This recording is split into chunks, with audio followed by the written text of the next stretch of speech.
আসসালামু আলাইকুম। Tasty bites by Marjan page থেকে আমি মার্জান। আশা করছি সকলে ভালো আছেন। আলহামদুলিল্লাহ আমিও ভালো আছি। আজ আমি আপনাদের করে দেখাবো একদম রেস্টুরেন্ট স্টাইলে চিকেন দো পেঁয়াজা।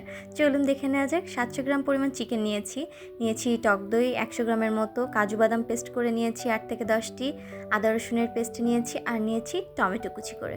চিকেনটা ম্যারিনেশনে যাব আমি এখন। চিকেনে দিয়ে দিচ্ছি হাফ চা চামচ পরিমাণ হলুদের গুঁড়া, হাফ চা চামচ পরিমাণ শুকনো মরিচের গুঁড়া আর হাফ চা চামচ পরিমাণ লবণ, আর দিয়েছি 2 চা চামচ পরিমাণ তেলটা দেওয়ার কারণে কিন্তু চিকেনটা অনেক সফট হবে। সো আপনারাও তেল দিবেন অবশ্যই ম্যারিনেশনের সময়।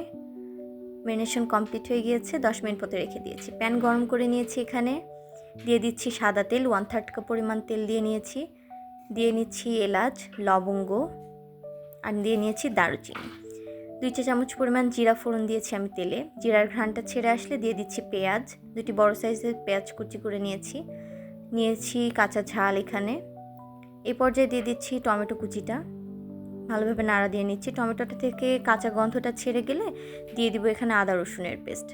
এখানে 3 চা চামচ পরিমাণ আদা রসুন ব্যবহার করেছি আমি। পেস্ট করার সময় আদা এবং রসুন দুটো কিন্তু সম পরিমাণে দিয়ে নিয়েছি।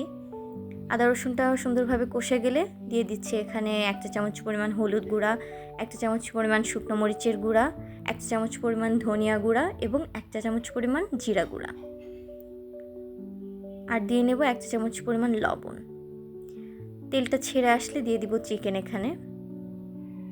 যেহেতু এটা নরম চিকেন, সো রান্না হতে বেশি সময় লাগে না। তেলটা ছেড়ে এসেছে দেখুন। এখন আমি এখানে দিয়ে দিব টক দই। একটু পানি দিয়ে আমি 100 গ্রাম পরিমাণ টক দইটাকে ফেটিয়ে নিয়েছিলাম। অল্প একটু পানি দিয়ে নিয়েছি চিকেনে টক দইয়ের সাথে, ভালোভাবে নাড়াচাড়া দিয়ে নিচ্ছি। এই পর্যায়ে আমি ঢাকনা দিয়ে রান্না করে নেব চিকেনটা 20 মিনিটের মতো।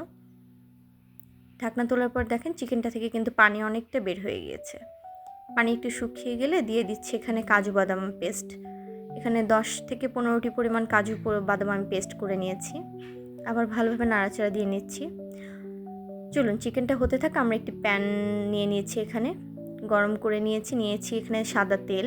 দিয়ে দিচ্ছি 2 চা চামচ পরিমাণ মৌরি, আর দিয়ে নিয়েছি এখানে পেঁয়াজ। এখানে পাপড়ি পেঁয়াজগুলো বের করে নিয়েছি আমি বড় সাইজের লাল পেঁয়াজ থেকে। দিয়ে দিয়েছি শুকনো মরিচ 3টি,